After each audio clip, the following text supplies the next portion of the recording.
Muling narito ang Simplified Sabbath School Lesson by Brother Johnson Amican.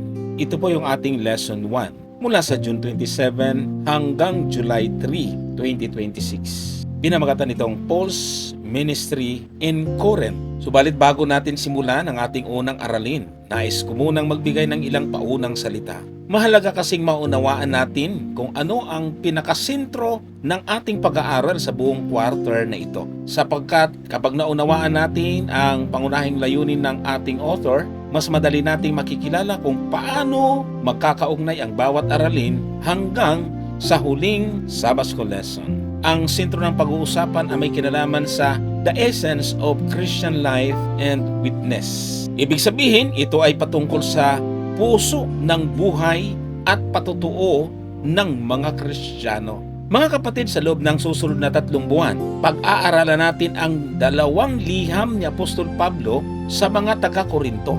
Ito ang unang Korinto at 2 Korinto.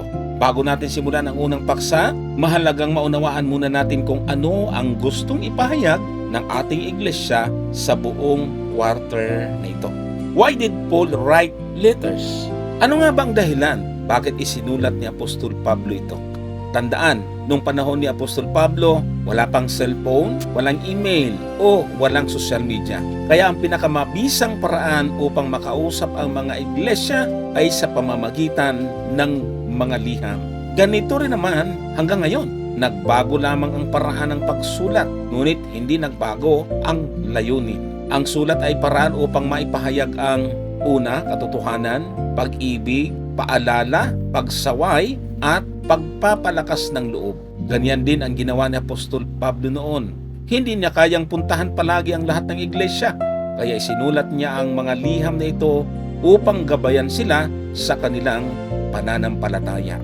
The church was full of problems. Isa sa mga nakakagulat na katotohanan na ito, ang iglesia sa Korinto ay maraming problema. Meron silang pagkakabahabahagi, imoralidad, maling paggamit ng mga espiritual na kaloob, maling pananaw tungkol sa pagkabuhay na maguli, at marami pang ibang suliranin. Sa madaling salita, base sa pagsusuri, hindi perpektong iglesia ang Korinto. Malamang kapag nabasa natin ang kanyang kalagayan noon, masasabi natin mas mabigat pa ang kanilang problema noon kaysa maraming iglesia ngayon. Sa totoo lang, maraming mga mananampalataya ngayon ay nagrereklamo. Sinasabi nila na, ano na ba ang nangyayari sa ating iglesia ngayon? Masyadong magulo. Malungkot sila. Ang sabi naman ng iba ay, hindi yata ito ang tunay na iglesia kasi walang pagkakaisa. Subalit, matututunan natin sa pag-aaral na ito na mas matindi ang pinagdaanang problema ng tunay na mga mananampalataya sa panahon ni Apostol Pablo.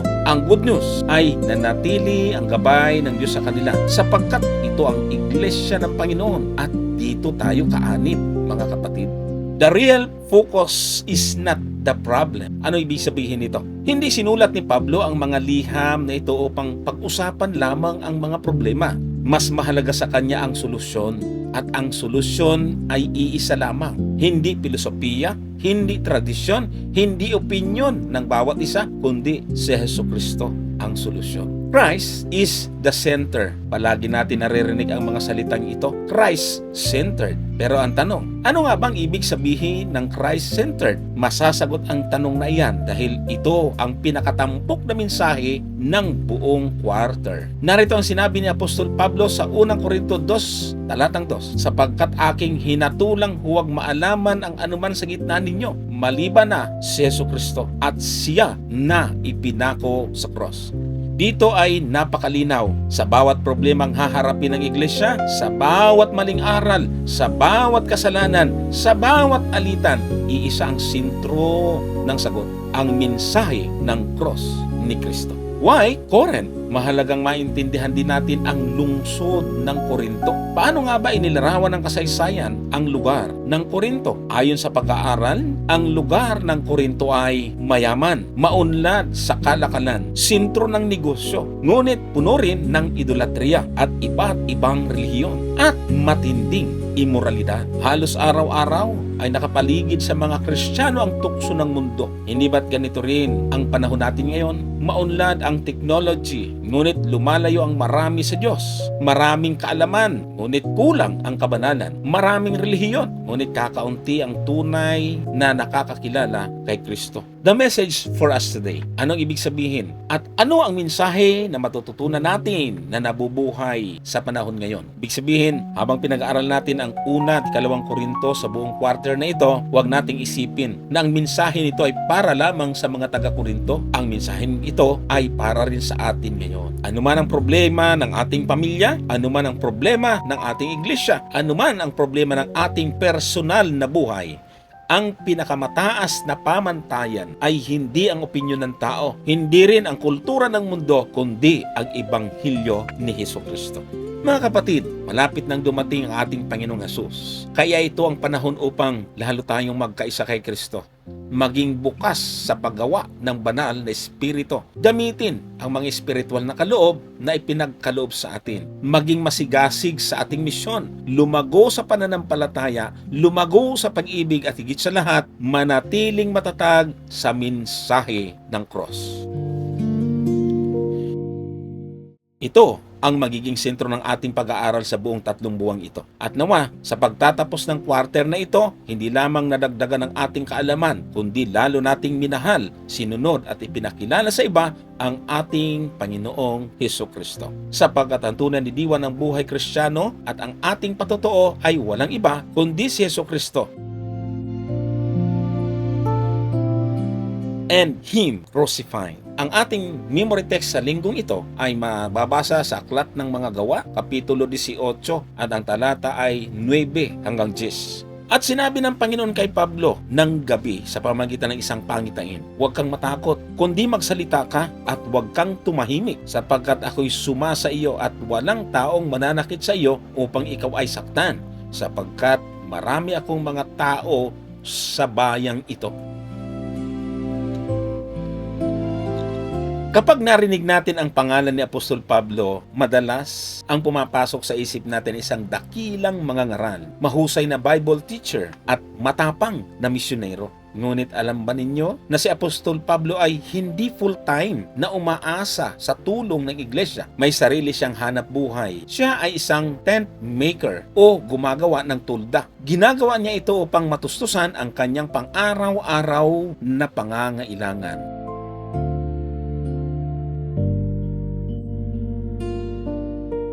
Ngunit kahit iyon ang kanyang trabaho, hindi iyon ang tunay niyang misyon. Ang tunay niyang misyon ay ang pagdadala ng mga tao kay Kristo. Marami rin sa atin ngayon ang may iba't ibang hanap buhay. Meron diyang empleyado, OFW, negosyante at guro, estudyante o may sariling profesyon. Ngunit bilang mga Kristiyano, ang ating tunay na misyon ay hindi lamang kumita ng pera. Ang ating pinakamahalagang gawain ay ipakilala si Jesus sa ibang tao. Paul's ministry in Corinth. Ang lungsod ng Korinto ay isa sa pinakamalaki at pinakamaunlad na syudad noong panahon ni Apostol Pablo. Ngunit kasabay ng kanilang pag-unlad ay ang matinding imoralidad, idolatria, kasakiman at iba't ibang uri ng kasalanan. Sa kabila nito, doon pinangunahan ng Diyos si Apostol Pablo na magtatag ng isang iglesia.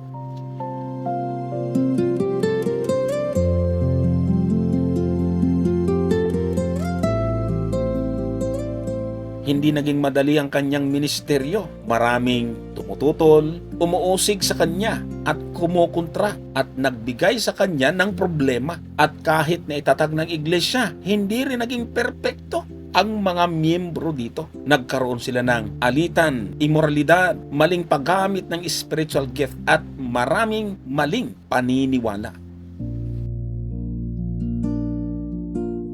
Kung minsan ay iniisip natin na ang unang mga Kristiyano ay halos perpekto na. Ngunit ipinapakita sa aklat ng 1 at 2 Korinto na ang unang iglesia ay may mga problema rin katulad ng nararanasan natin ngayon. Nandyan ang misunderstanding, may conflicts, may mga kapatid na paulit-ulit na nagkakasala, May mga pagkakataong tila mahirap pamahalaan ang iglesia. Subalit, hindi iniwan ni Apostol Pablo ang iglesia sa Korinto. Hindi siya nawalan ng pag-asa. Sa halip, patuloy niya silang itinuro pabalik kay Kristo. The message of the cross. Ano ang naging sagot ni Apostol Pablo sa lahat ng mga problema? Hindi niya sinabi na humanap lamang ng mas magandang sistema. Hindi rin niya sinabi na baguhin lamang ang organisasyon. Ang sentro ng kanyang mensahe ay iisa lamang, ang cross ni Kristo. Ito ang dahilan kung bakit sinabi niya sa unang Korinto Kapitulo 2, sapagkat ipinasya kong walang maalamang anuman sa gitna ninyo, maliban na si Jesucristo at siya na napako sa cross. Napakahalaga na mensaheng ito kapag ang ating mata ay nakatuon lamang sa tao, personalidad, opinyon, o sariling kagustuhan, madaling magkaroon ng alitan. Ngunit kapag si Kristo ang nasa gitna, matututo tayong una, magpatawad, magmahal, magpakumbaba, at maglingkod. Ang cross ang nagpapaalala sa atin na tayong lahat ay makasalanan at iniligtas lamang ng biyaya ng Diyos. Narito po ang mahalagang mensahe. Hindi naghahanap ang Diyos ng perpektong iglesia. Ang hinahanap niya ay mga taong handang magpasakop kay Kristo.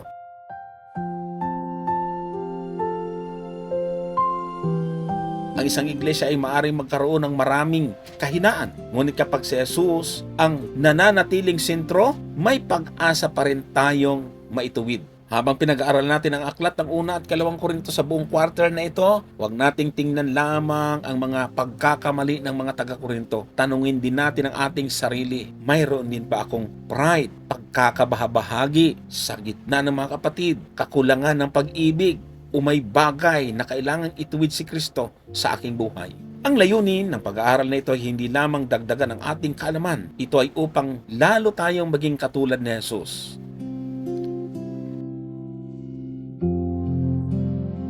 Christ-centered message. Sa buong quarter na ito, paulit-ulit nating makikita na ang sagot ni Pablo sa halos lahat ng suliranin ay walang iba kundi si Kristo. Kapag si Jesus ang sentro ng ating buhay, ang kaguluhan ay napapalitan ng kapayapaan. Ang pagkakahati-hati ay napapalitan ng pagkakaisa. Ang kasalanan ay napapalitan ng kabanalan. At ang taong dating malayo sa Diyos ay nagiging bagong nilalang dahil sa kapangyarihan ng cross.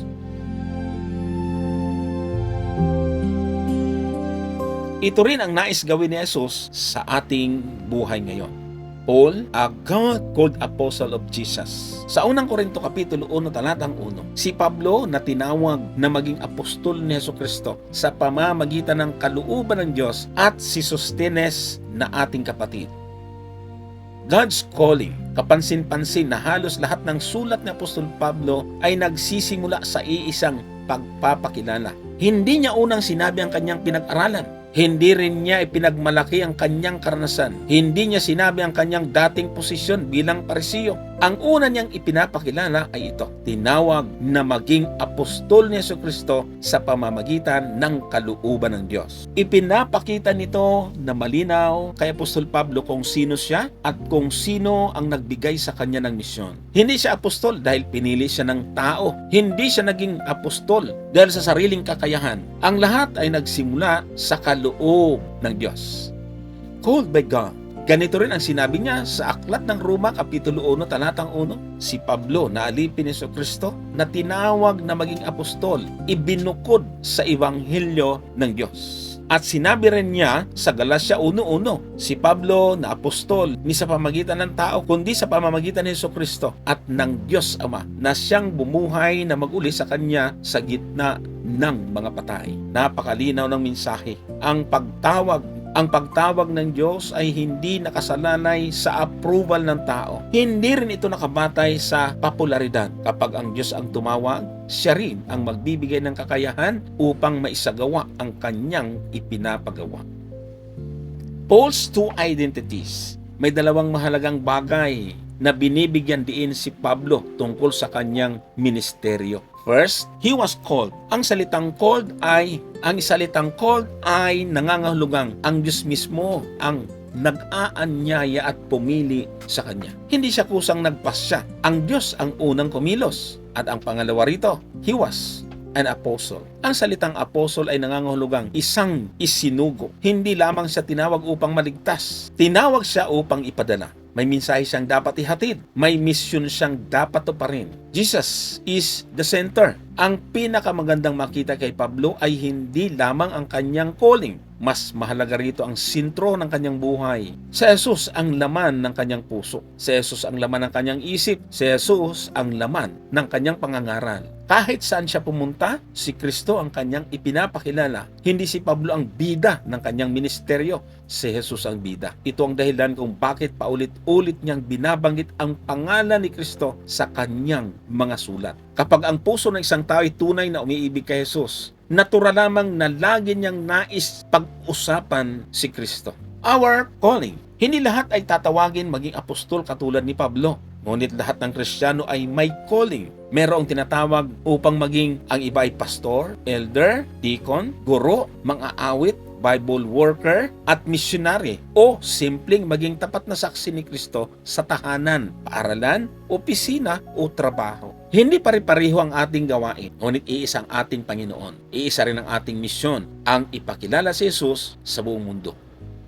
Tandaan ang mga mahalagang mensahe. Ang pinakamahalagang tanong ay hindi ano ang trabaho ko, kundi ano ang ipinapagawa ng Diyos sa akin. Maaari ang iyong propesyon ay doktor, guro, engineer, or OFW or negosyante. Ngunit ang tunay mong ministry ay ang maging ilaw ni Kristo saan ka man dalhin ng Diyos. Tanungin natin ang ating mga sarili ngayon. Alam ko ba ang calling ng Diyos sa aking buhay? Ginagamit ko ba ang aking mga talento para sa Kanyang kaluwalhatian? Ang buhay ko ba ay nagtuturo sa mga tao patungo kay Jesus? Yan ang mahalagang mga tanong. Ang calling ni Pablo ay hindi tungkol kay Pablo. Ibig sabihin, hindi pansarili. Ito ay tungkol kay Kristo.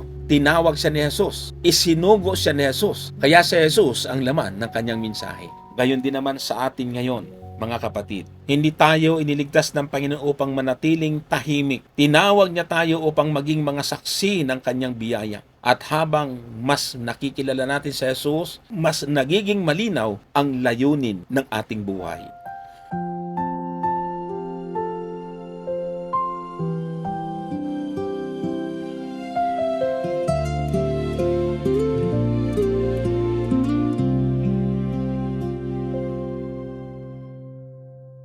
Ang pinakadakilang calling ng bawat Kristiyano ay ang mamuhay para kay Kristo at akaya ng iba na makilala siya. From Athens to Corinth.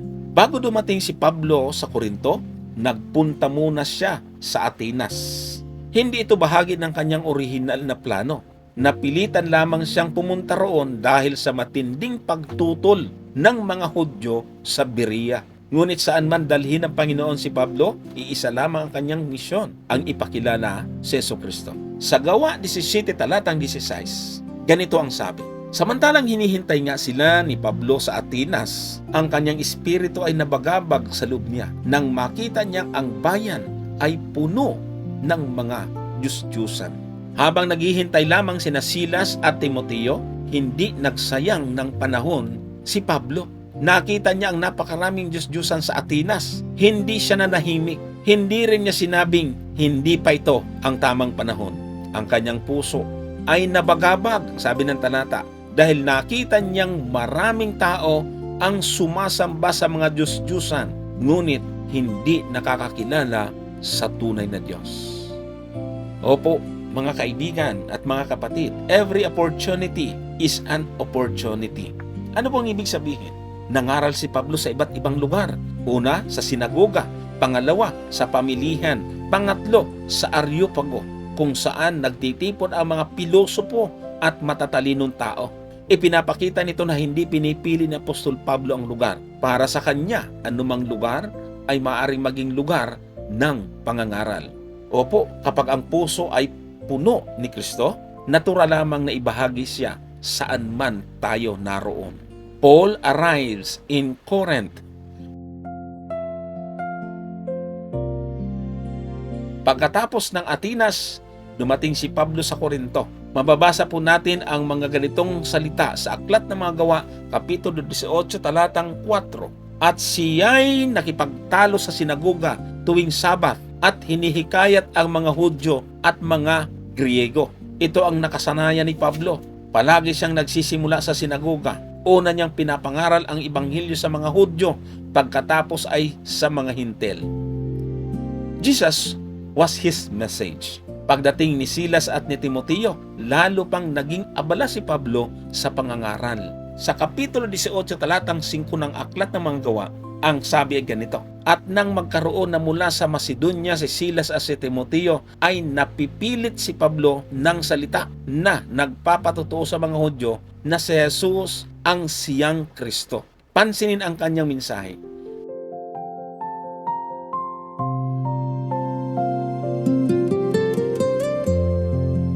Hindi siya nagturo ng filosofiya. Hindi siya nagbahagi ng sariling opinyon. Hindi siya nagtangkang aliwin lamang ang mga tao. Ang kanyang pangunahing mensahe ay ito: si Jesus ang siyang Kristo. Christ crucified. Ito ang sinasabi ni Apostol Pablo sa kanyang sulat sa mga taga-Korinto. Unang Korinto Kapitulo 2, talatang 2. Ulitin natin, sapagkat ipinasya kong walang maalaman sa inyo liban na si Jesucristo at siya na napako sa cross. Napakaganda ng pahayag na ito. Marami sanang maaring ituro si Pablo. Isa siyang edukadong tao. Marami siyang alam tungkol sa kasulatan. Ngunit pinili niyang gawing sentro ng kanyang pangangaral ang cross ni Kristo. Sapagkat sa cross natin makikita ang pag-ibig ng Diyos. Sa cross na bayaran ng ating kasalanan. Sa cross ipinakita ni Jesus ang tanging pag-asa ng sangkatauhan.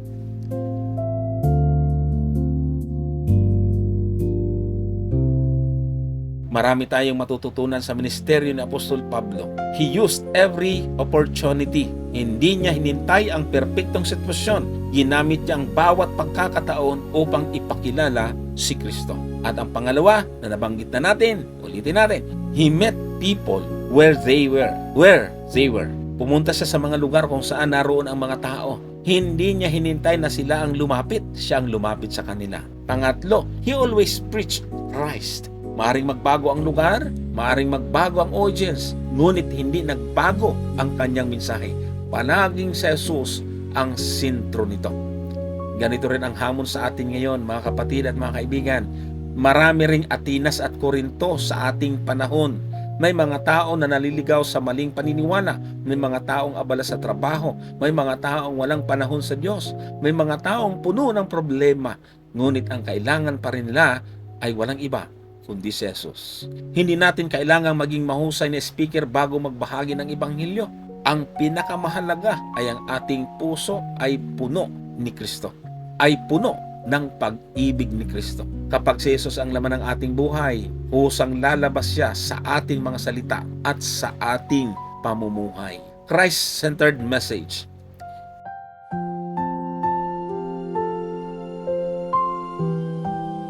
Hindi naglakbay si Pablo upang sumikat. Hindi siya nangaral upang makilala. Naglakbay siya upang ipakilala si Jesus. At ang sentro ng kanyang mensahe ay hindi ang kanyang sarili, kundi ang tagapagligtas na napako sa cross. Ito rin ang ating mission ngayon, mga kapatid at mga kaibigan. Ano man ang ating lugar sa buhay, saan man tayo dalhin ng Diyos, naway maging malinaw sa lahat ng ating pinakamahalagang mensahe ay si Jesucristo ang namatay para sa ating mga kasalanan, ngunit nabuhay at siyang tanging pag-asa ng sanglibutan. The city of Corinth.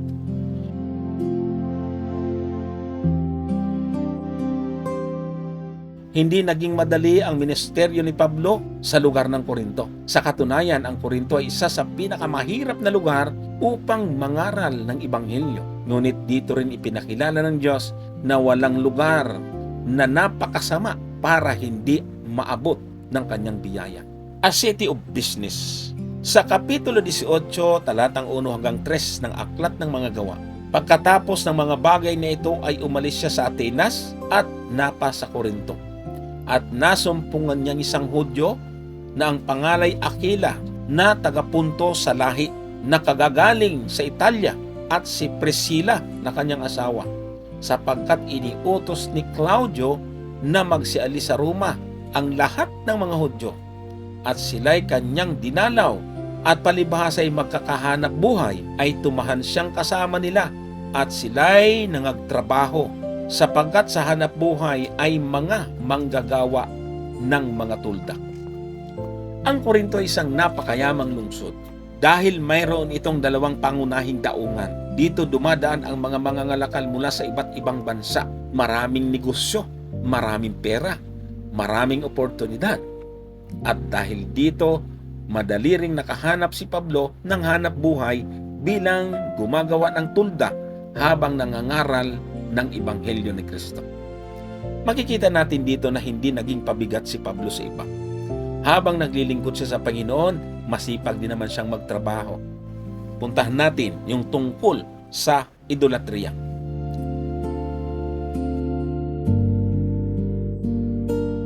Kasabay ng kasaganaan ng Korinto ay ang matinding idolatriya. Sa unang Korinto Kapitulo 8, talatang 4 at 5, tungkol nga sa pagkain ng mga hain sa mga Diyos-Diyusan, ay nalalaman natin na ang Diyos-Diyusan sa sanglibutan ay walang anuman at walang Diyos kundi isa. Sapagkat bagaman mayroong tinatawag na mga Diyos sa langit o sa lupa, gaya ng maraming mga Diyos at maraming mga Panginoon. Totoo, halos bawat sulok ng Korinto ay may templo.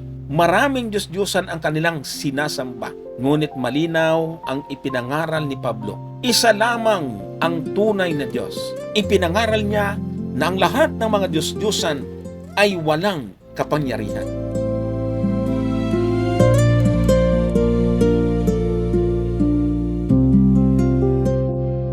A city of immorality. Bukod sa mga Diyos-Diyusan, kilala rin ang Korinto sa matinding imoralidad.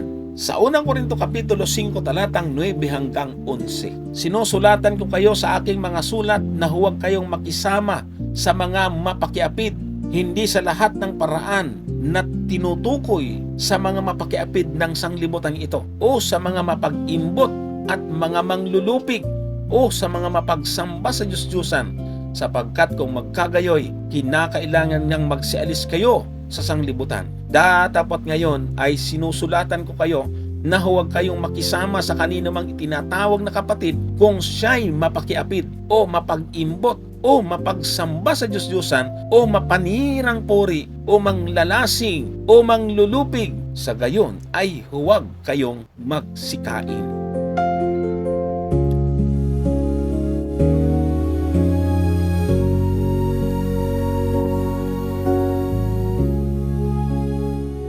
Napakasama ng imoralidad sa Korinto. Ang pakikiapid, pagsamba sa Diyos-Diyusan, kasakiman, paglalasing at iba pang kasalanan ay naging normal na bahagi ng kanilang lipunan. Ngunit kahit ganoon kasama ang kanilang kapaligiran, hindi tumigil si Pablo sa pangangaral. Hindi siya natakot, hindi siya sumuko. Sa halip, lalo niyang ipinakilala si Kristo. The gospel can reach anyone. Marahil kung tayo ang tatanungin kung saan tayo mangangaral, baka piliin natin ang lugar na tahimik, mababait ang tao at madaling tumanggap. Ngunit ang Diyos ay madalas nagpapadala ng kanyang mga lingkod sa mga lugar na pinakamadilim, sapagkat doon lalong makikita ang liwanag ni Kristo. Hindi hadlang ang kasamaan ng lipunan, hindi hadlang ang idolatriya, hindi hadlang ang imoralidad. Mas makapangyarihan pa rin ang Ebanghelyo kaysa anumang kasalanan. Corinth and our world today. Kung ating iisipin, hindi nalalayo ang Korinto sa panahon natin ngayon. Marami ring tao ngayon ang inuuna ang negosyo kaysa sa Diyos. Marami ang naghahabol ng kayamanan, ngunit nawawala ang relasyon kay Kristo. Marami ring uri ng modernong Diyos-Diyusan. Hindi man rebulto ang sinasamba ng iba. Mayroon namang salapi or pera, kapangyarihan, kasikatan, sarili, teknolohiya at makamundong kalayawan.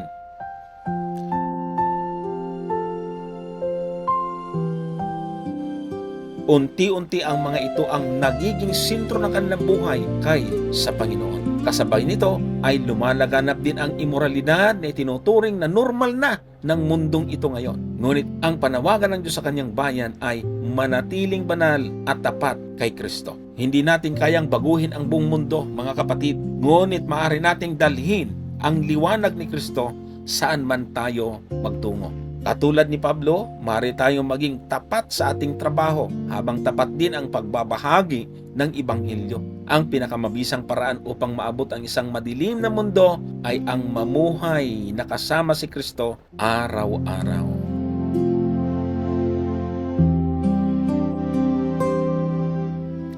Christ-centered message.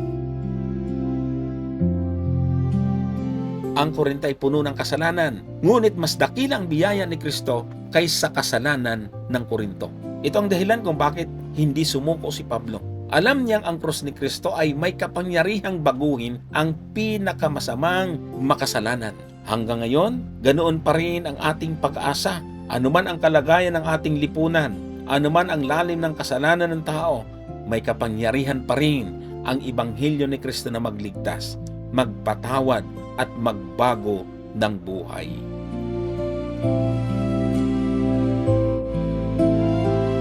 Sapagkat ang biyaya ni Kristo ay nakaabot sa Korinto, maabot din natin ang ating pamilya, ang ating komunidad at maging ang buong mundo.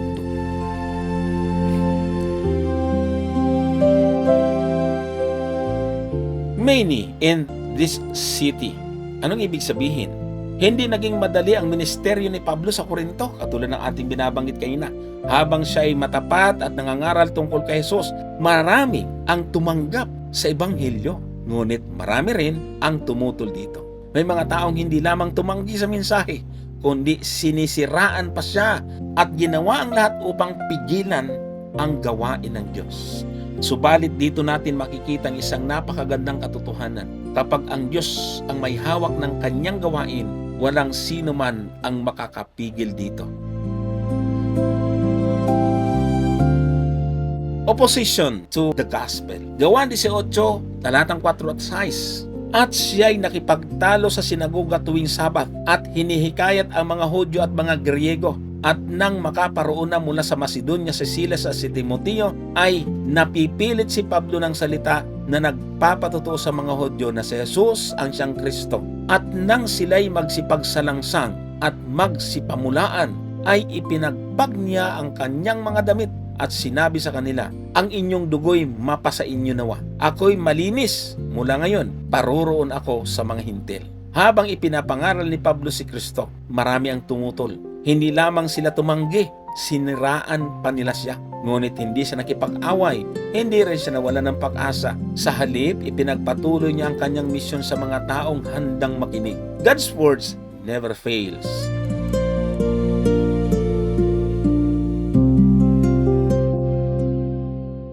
Maaring isipin na Pablo na parang kakaunti lamang ang bunga ng kanyang ministeryo. Ngunit iba ang nakikita ng Diyos. Ang kanyang salita ay hindi kailanman nawawala ng kapangyarihan. Kapag ang Diyos ang nagsasalita, may mga pusong tatanggap. Maring hindi lahat, ngunit laging may mga taong inihanda ng Diyos.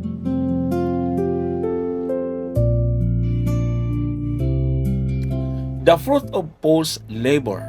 Gawa 18 talatang 8. At si Crispo na pinuno ng sinagoga ay sumampalataya sa Panginoon pati ng kanyang bunsang bahayan. At marami sa mga taga-Korinto na nangakikinig ay nagsisampalataya at nangabautismuhan. Sa kabila ng matinding pagtutol, may magandang bunga ang ministeryo ni Pablo. Si Crispo na pinuno mismo ng sinagoga ay sumampalataya kay Jesus. Hindi lamang siya, pati ang kanyang bunsang bahayan. At marami pang mga taga-Korinto ang naniwala at nagpabautismo ayon sa talata.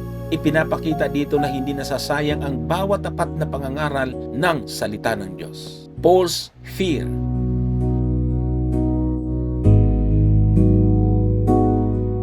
Sa kabila ng kanyang katapatan, tao rin si Pablo. May mga pagkakataong siya ay natatakot. Kalaunan ay inamin niya ito. Ganito ang ating mababasa sa unang Korinto Kapitulo 2 talatang 3. Ang wika niya ay ganito, at ako'y nakisama sa inyo sa kahinaan at sa takot at sa lubhang pangingini. Hindi pala laging matapang si Pablo. May kahinaan din siya. May takot din. may pangamba rin. Ito ang nagpapaalala sa atin na kahit ang pinakadakilang lingkod ng Diyos ay dumadaan din sa mga sandali ng panghihina.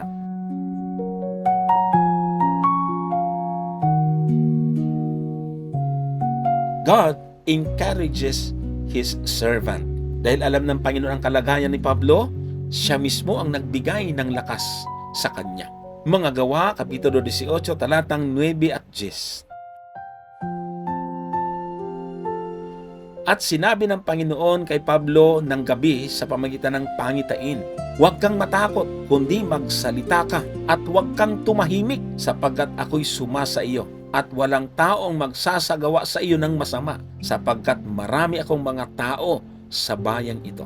Napakaganda ng sinabi ni Jesus. Huwag kang matakot, huwag kang tumahimik. Bakit? Sapagkat ako ay sumasa iyo. At higit pa rito, sinabi niya, maraming mga tao sa bayang ito.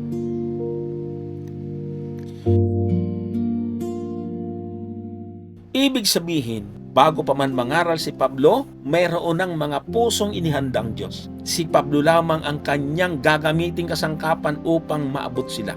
God has people everywhere. Napakahalagang aral ito para sa atin, mga kapatid. Minsan iniisip natin na wala nang makikinig sa atin. Matitigas ang puso ng mga tao na walang interes ng ating mga kakilala, kapamilya, kaibigan o mga kamag-anak. Ngunit ang totoo, may mga taong inihanda na ang Panginoon. Ang kailangan lamang ay may isang taong handang magbahagi ng Ebanghelyo. Hindi natin alam kung sino sila, ngunit alam ng Diyos. God's promise. Ganito rin ang pangakong ng Diyos sa bawat mananampalataya. Isaiah 41 talatang 10. Huwag kang matakot sapagkat ako'y sumasa iyo. Huwag kang manglupaypay sapagkat ako'y iyong Diyos. Aking palalakasin ka. Oo. Aking tutulungan ka. Oo. Aalalayan ka ng kanang kamay ng aking katuwiran. Kapag kasama natin ang Diyos, wala tayong dapat ikatakot. Hindi niya ipinapangakong magiging madali ang buhay, ngunit ipinapangako niyang hindi niya tayo iiwan. Siya mismo ang magpapalakas, siya mismo ang tutulong, siya ang aalalay hanggang sa katapusan. May mga pagkakataon din sa buhay natin na tila walang bunga ang ating paglilingkod. May mga taong ayaw makinig, may mga bumabatikos, may mga naninira. Ngunit huwag tayong panghinaan ng loob. Hindi natin trabaho ang magpabago ng puso ng tao. Ang ating tungkulin ay maging tapat sa paghahasik ng salita ng Diyos. Ang Diyos ang magpapasibol nito sa tamang panahon.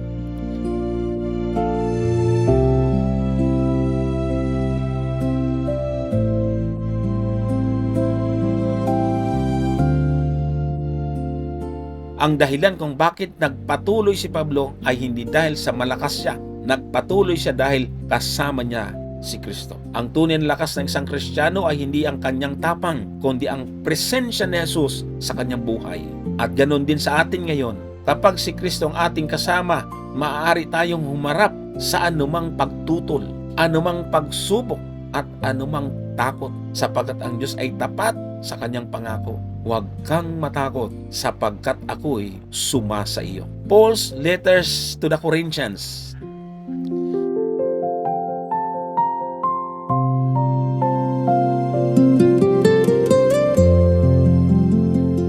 Ang dalawang sulat ni Apostol Pablo sa mga taga-Korinto ay hindi isinulat para lamang magbigay ng impormasyon. Ito ay isinulat dahil mahal na mahal niya ang iglesia.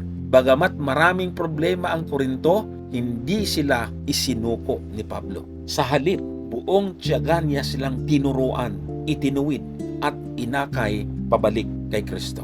Why did Paul write? Nalalaman ni Pablo na maraming problema ang iglesia sa Korinto.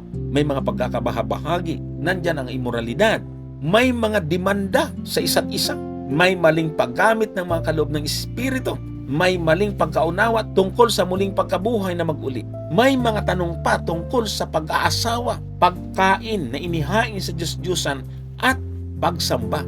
Kaya isinulat niya ang kanyang liham upang ituwid ang kanilang mga pagkakamali.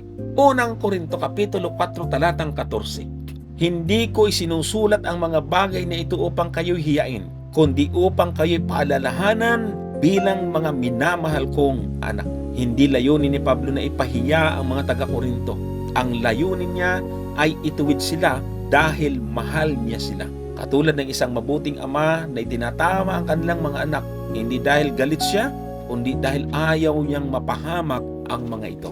The church asks questions. May mga bagay ding hindi nila maunawaan, kaya sumulat si Pablo ng ganito. Unang Korinto Kapitulo 7, talatang 1. Ngunit tungkol sa mga bagay na isinulat ko sa inyo, mabuti sa lalaki ang huwag humipo sa babae. Ano ang konteksto ng mga salitang ito? Ipinapakita rito na hindi lamang si Pablo nagsasalita, nakikipag-usap din ang iglesia sa kanya. May mga tanong sila at bilang isang pastor, maingat niyang sinagot ang bawat isa ayon sa salita ng Diyos. Everything must be decent. Isa sa mga layunin ni Pablo ay magkaroon ng kaayusan sa iglesia. Unang Korinto Kapitulo 14, talatang 40. Ang sabi niya, datapwat gawin ninyong may katapatan at may kaayusan ang lahat ng mga bagay. Ang Diyos ay Diyos ng kaayusan, hindi ng kaguluhan. Kaya ang pagsamba, paglilingkod at pamumuhay ng Kristiyano ay dapat nagpapakita ng kaayusan at disiplina. Paul, corrected with love. Marahil ang pinakamagandang makita kay Pablo ay ang kanyang puso. Ikalawang Korinto Kapitulo 2, talatang 4. Sapagkat sa malaking kapighatian at hapis ng puso ay isinulat ko sa inyo na may maraming luha, hindi upang kayo'y mangalumbay, kundi upang inyong maalaman ang pag-ibig na lalong sagana na taglay ko sa inyo. Napakaganda ng talatang ito. Hindi madaling magsaway, lalo na kung mahal mo ang taong iyong sinasaway. Sinabi ni Pablo na isinulat niya ang liham na may malaking kapighatian, may hapis, may maraming luha, hindi dahil gusto niyang saktan sila, kundi dahil mahal na mahal niya sila. Ito ang kaibahan ng pagtutuwid na nagmumula kay Kristo. Ito ay may katotohanan, ngunit puno ng pag-ibig. A Christ-centered culture. Unti-unting naapektuhan ang mga taga-Korinto ng kultura ng kanilang paligid. Mas pinahalagahan nila ang kapangyarihan, kayamanan, karunungan ng tao at katanyagan. Ngunit nais ni Pablo na baguhin ang kanilang pag-iisip. Hindi ang kultura ng mundo ang dapat humubog sa iglesia, kundi si Kristo. Ang Ebanghelyo ang dapat maging batayan ng ating pag-iisip, pamumuhay at mga desisyon.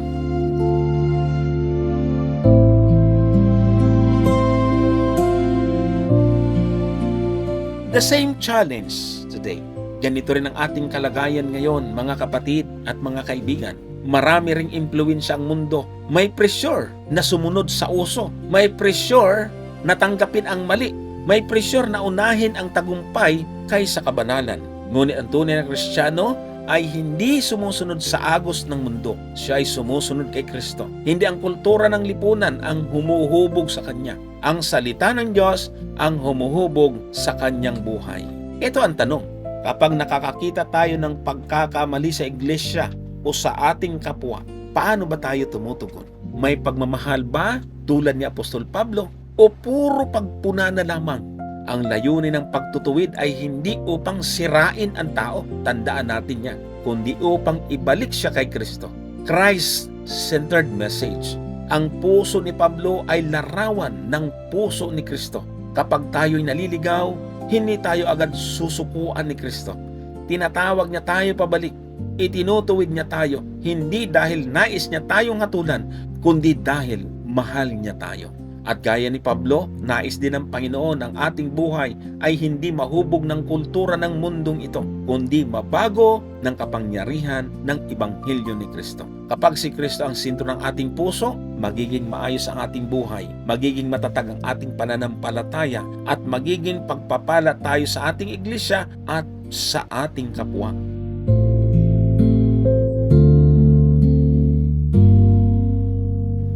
Sa buong linggong ito, nakita natin ang ministeryo ni Apostol Pablo sa Korinto. Hindi madali ang lugar na kanyang pinuntahan. Puno ito ng idolatriya, imoralidad, pagkakahati-hati at iba pang suliranin. Ngunit sa kabila ng lahat ng iyon, hindi sumuko si Apostol Pablo. Ano ang dahilan? Sapagkat alam niyang hindi siya ang tunay na may hawak ng gawain. Ang Diyos ang tumawag sa kanya, ang Diyos ang nagsugo sa kanya, at ang Diyos din ang magbibigay ng bunga. Marahil ganito rin ang ating kalagayan ngayon, mga kapatid. Baka iniisip natin na napakahirap ng maabot ang mga tao sa lugar na yon, na tila baga wala nang makikinig sa ebanghelyo. Baka ang ating pamilya, kaibigan, komunidad ay parang Korinto din, puno ng kasalanan at makamundong impluensya.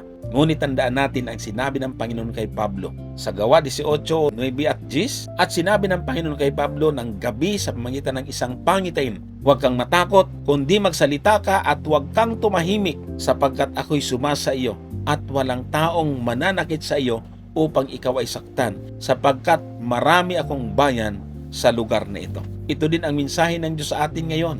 Huwag tayong matakot, huwag tayong tumigil, huwag tayong mawalan ng pag-asa. May mga taong inihanda ang Diyos na makikinig sa kanyang salita. Tulad ni Pablo, hindi tayo tinawag upang maging sikat, kundi upang maging tapat. Hindi tayo tinawag upang baguhin ang puso ng tao, sapagkat ang banal na espiritu lamang ang makagagawa nito. Ang ating tungkulin ay ipangaral si Kristo, ituro si Kristo, ipakilala si Kristo sa ating pamumuhay, at ipaubaya sa Diyos ang magiging resulta. Sa huli, ang tunay na tagumpay ng isang Kristiyano ay hindi nasusukat sa dami ng tao na kanyang naakay, kundi sa kanyang katapatan sa pagtupad ng gawaing ipinagkatiwala ng Diyos. Mga kapatid, habang may panahon pa, gamitin natin ang ating buhay para kay Kristo. Kung ikaw ay tinawag upang magturo, magturo ka. Kung ikaw ay tinawag upang mangaral, mangaral ka. Kung ikaw ay tinawag upang maglingkod sa simpleng paraan ng maglilingkod na kaya mo, gawin mo ito. Ano man ang ating calling, gawin natin ito ng buong puso para sa Panginoon.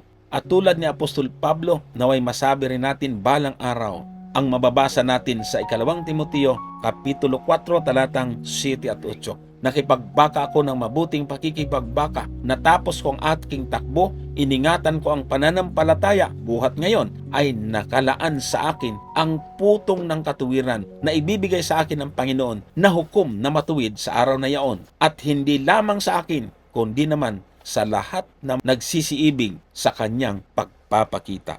Naway manatili tayong tapat hanggang sa muling pagdating ng ating Panginoong Hesukristo.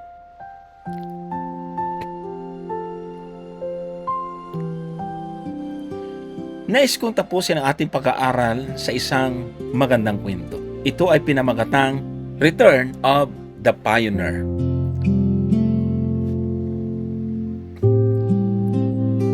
Nais kong ibahagi sa iyong tunay na karanasan ni Rick Kajura. Walang katulad ang kasayahang dulot ng pagbisita ng isang global mission.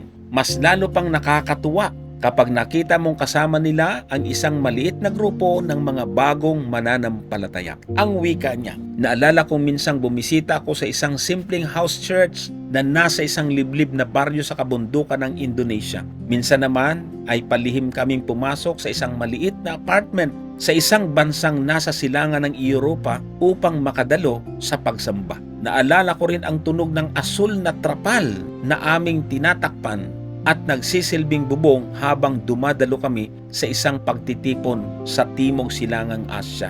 At sa Africa naman, nakita kong isang pioneer na nagtuturo ng Sabbath School lesson sa ilalim lamang ng mga puno. Ngunit ang iglesyang binisita ko kamakailan ay kakaiba. Matagal nang wala roong mga pioneer. Sa halip, isang maayos na gusali ng iglesyang aking nakita. At katabi nito ay isang paaralan.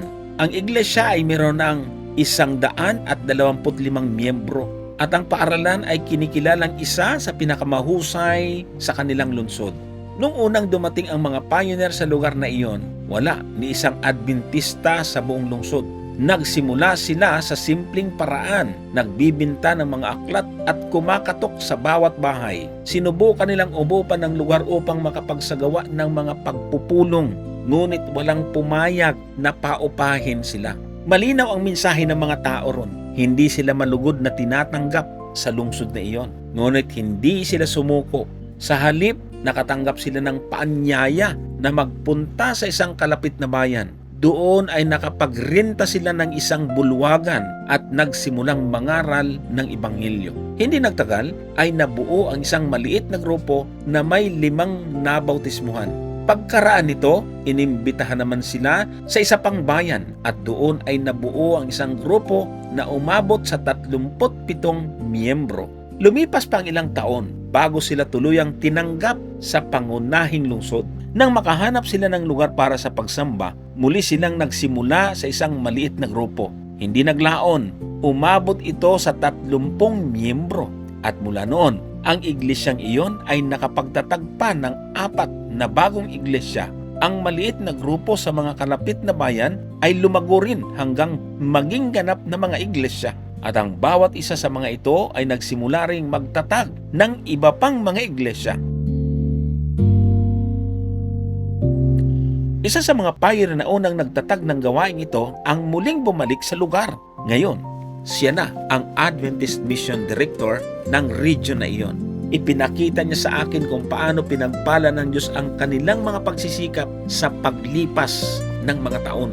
Hanggang sa kasalukuyan, patuloy pa rin nagpapadala ang Diyos ng mga pioneer sa mga lugar na hindi pa naaabot ng Ebanghelyo. May mga pioneer tulad nila Taguhi at Agban na naglilingkod sa mga lugar na kakaunti pa lamang ang mga Adventist. Ipanalangin natin ang lahat ng mga misyonero at global mission pioneers na patuloy na nagbubukas ng mga bagong gawain sa 1040 window, sa malalaking lungsod ng mundo at sa mga lugar na halos wala ng impluwensya ng mga Kristiyano.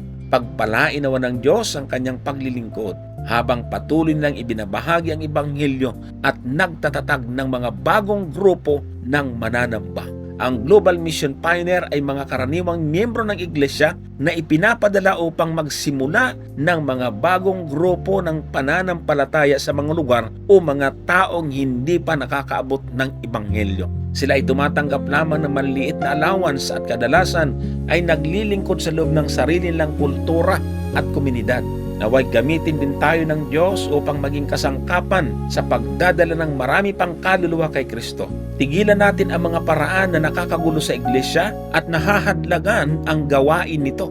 Hari nawa na tayo maging kasangkapan at maging katuwang, hindi maging kalaban sa gawain ng Diyos.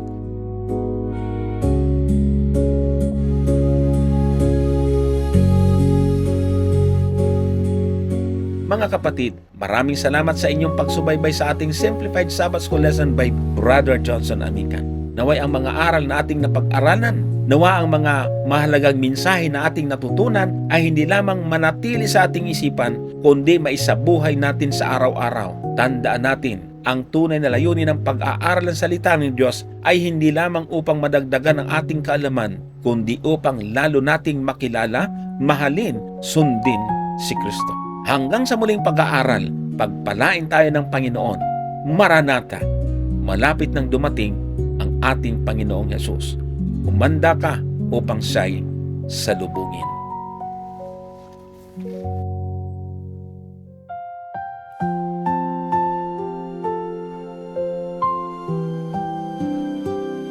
Kapatid, kung naramdaman mo na ikaw ay pinagpala, maaari bang ibahagi mo sa iba?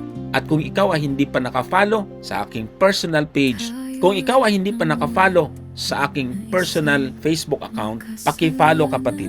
At sa mga YouTube viewers naman natin, kung hindi pa kayo nakakapag-subscribe sa ating pag-aralan natin YouTube channel, paki-subscribe at paki-click ang notification bell para updated po kayo sa mga bagong video na ating i-upload. Maraming salamat po sa inyong walang sawang pagsubaybay. Ito ang inyong kapatid kay Kristo, Brother Johnson Amican.